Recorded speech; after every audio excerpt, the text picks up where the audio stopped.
پاکستان کے حق میں بات کرنے کی کوشش کی ہے تو اس کو ہمیشہ اسی طرح کیا گیا ہے. یہ میاں صاحب کے ساتھ اب نہیں ہے, یہ میاں صاحب کے ساتھ تیسری دفعہ ہے.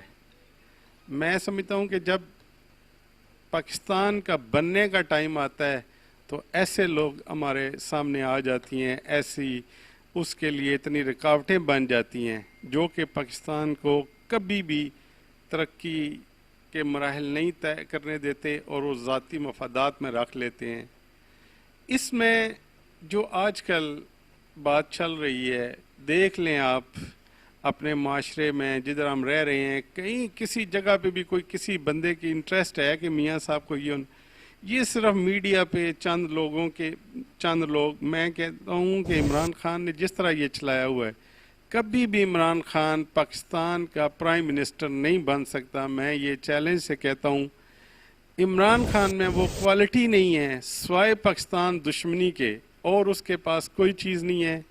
اس وقت ذوالفقار علی بھٹو کے ساتھ ان صرف اس لیے سزائے موت دی گئی کہ وہ صرف اور صرف پاکستان کے لیے کچھ کرنا چاہتا تھا اور کر رہا تھا, اور اس نے دنیا میں بہت بڑی تبدیلیاں لے آیا تھا. لیکن جو ادارے ہمارے اس ملک کے لیے ہیں, ان اداروں نے اس کے لیے نقصان کا ہمارے پاکستان کے لیے باعث بنے. اس کے بعد جب 85 سے لے کر 97 تک الیکشن ہوئے ہیں, تو میں کہتا ہوں کہ اس میں اتنا بھی نہیں تھا کہ کوئی پرائم منسٹر اپنی مرضی سے کوئی منسٹر بنا سکے. بے نظیر 88 میں آئی تو اس کو بھی کسی نے نہیں منسٹر بنانے دیا, اور بالکل 97 تک ان دونوں کو کٹ پتلی رکھا گیا. جب مرضی آئی تو ان کو اٹھا دیا گیا, جب مرضی آئی تو بٹھا دیا گیا. میں کہتا ہوں کہ پبلک کے اتنے بڑے جو پبلک نے ان پر اعتماد کیا ہے, اس کی اتنی تذلیل دنیا میں نے ہوتے ہوئے دیکھی نہیں جتنی پاکستان میں پبلک کے ووٹ کو, اور جو ان کی پسندیدہ شخصیات ہیں ان کے ساتھ صرف اپنی من پسند کے لوگ وہ آگے آنا چاہتے ہیں. زرداری صاحب کا دور ہوا, انتہائی گندا ہوا, ان کو کسی نے روکا نہیں ہے. شوکت عزیز صاحب اپنا ٹائم پورا کر گئے, مشرف کر گئے, چونکہ وہ صرف اپنی ذات کے لیے اور ان لوگوں کے مفاد میں چل رہے تھے جو پاکستان کے خلاف تھے.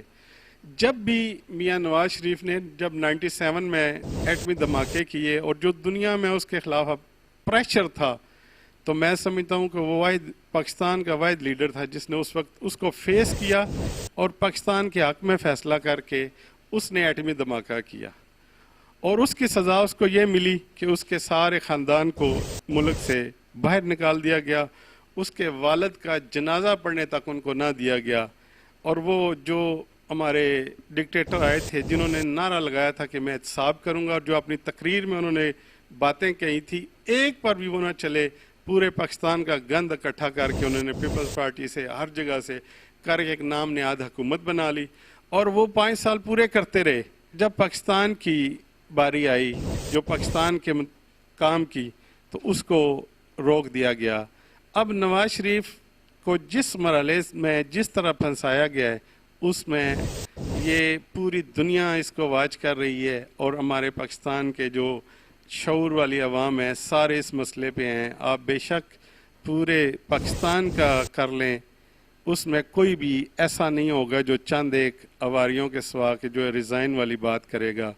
لیکن اب جس طرح سے اس کو پیش کیا گیا اور جس مرحلے میں جا چکا ہے سپریم کورٹ, ہماری سپریم کورٹ جو ہے پاکستان کی سب سے بڑی عدلیہ ہے, اس کے احترام میں اگر کوئی فیصلہ بھی آئے تو وہ میاں صاحب کو ماننا چاہیے. ہم بھی اس کے ساتھ ہیں, لیکن جو اس کے پیچھے جو محرکات ہیں, جو باتیں ہیں, وہ منظر عام پر لانی چاہیے. اور اس میں ہمیں بعد میں پتہ چلتا ہے کہ فلاں حکومت ہمارے ساتھ یہ کر گئی, فلاں وہ تو یہ ہمارے ساتھ فائدے میں جا رہا تھا, اس ملک کے لیے تھا جس کو اتنی بڑی سزا ملی ہے. اور میرا یہ بالکل تجربہ ہے, اور تھوڑا بہت میں نے اس میں جانچ پڑتال کی ہے کہ جو پاکستان کے حق میں ہوگا اس کے لیے رکاوٹیں ضرور ہوگی.